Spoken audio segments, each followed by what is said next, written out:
Good morning, YouTube. All right, one of the nicest things that you can do for yourself is to do a little advanced meal prep. And today, I'm gonna show you how to make a perfect hard-boiled egg. Now, whether or not you're chopping this up for a spinach salad, you're grabbing it on the go for a quick breakfast, or you're gonna make a perfect Southern hard-boiled egg, that's up to you. This is how you get ready to do it right, okay? Let's cook, y'all. We got a family to feed. Okay, we're getting some meal prep out of the way for this week. This is 2 cups of water I had left over from doing something else, and I'm going to use at least that much more, so I'm just sticking that in there. All right, so be patient with me for a second. All right, so doing some meal prep for the week, and I thought I would make a big batch of hard-boiled eggs.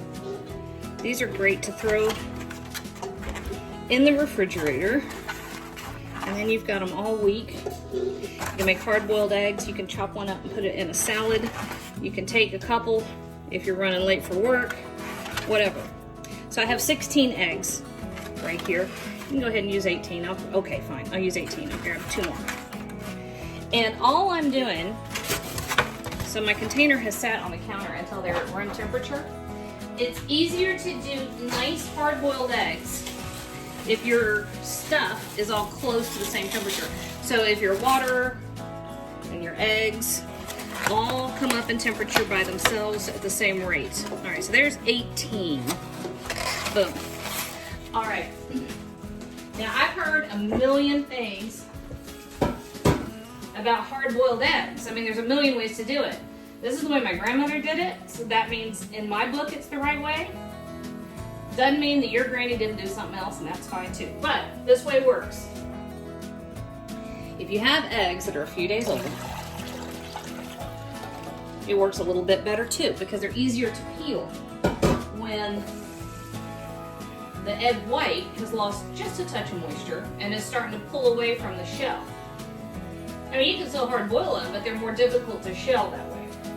And you want to use just, you know, room temperature eggs, room temperature water, and you want to cover them until they're about an inch below the surface. So I'm going to do 1 more quart of water.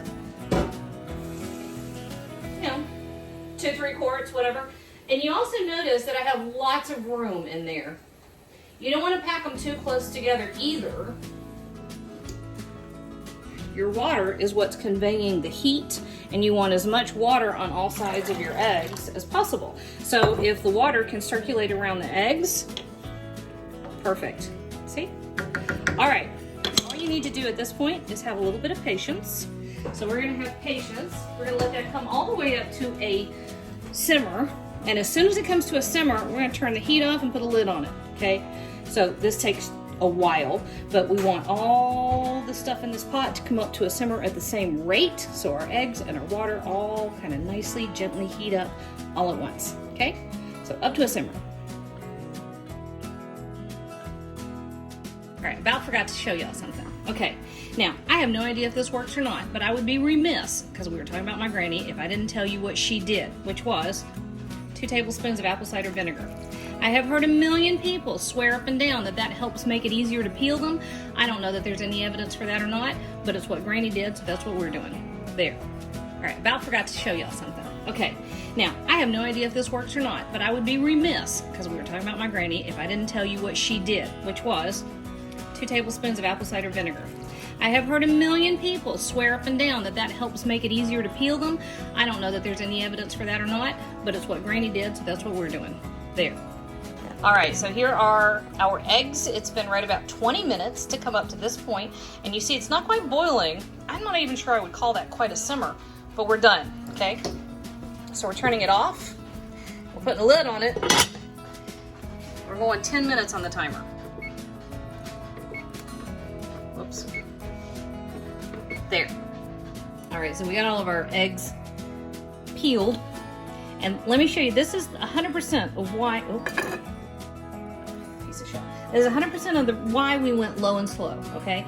So have you ever seen a hard-boiled egg that has that nasty green ring? And it ends up coming right here. Well, you don't want that. You want nice, soft, creamy, yellow yolks, okay?